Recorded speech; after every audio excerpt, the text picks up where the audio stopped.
Over the past 3 days, we've showed you how colon cancer has affected and changed people's lives.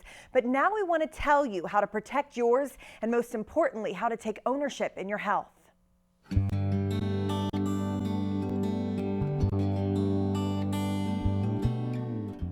Over 140,000 people will be diagnosed with colon cancer this year, and sadly, a third will lose their battle.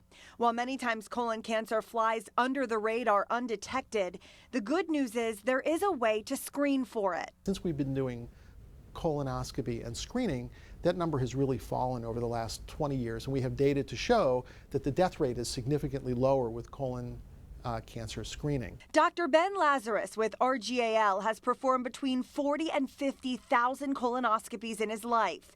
He says he can't even begin to count the number of lives saved by this simple procedure. Polyps, we know, are the primary cause of colon cancer. Now, not all colon polyps go to cancer, but if you have colon cancer, chances are it started from a polyp. And polyps are exactly what Dr. Lazarus looks for during colonoscopies.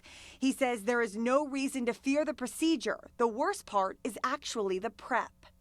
It's not fun. I'll be honest with you. The prep is not fun, but the preps are better than they used to be. For the most part, people will come in and it will take about 2.5 hours from the time they get here, have the procedure done, and go home, and they have no sensation that it was even completed. Here are the things you need to know. 50 is the magic number to schedule your first colonoscopy, unless, of course, the disease runs in your family. If there is a family history of a colon polyp, or somebody in the family has had a colon cancer, a first-degree relative, mother, father, sister, brothers, we usually start 10 to 15 years before their diagnosis because colon polyps grow very slowly. If you ever see any changes in your bowel habits, thin stool or bleeding coupled with abdominal pain, you need to see a doctor.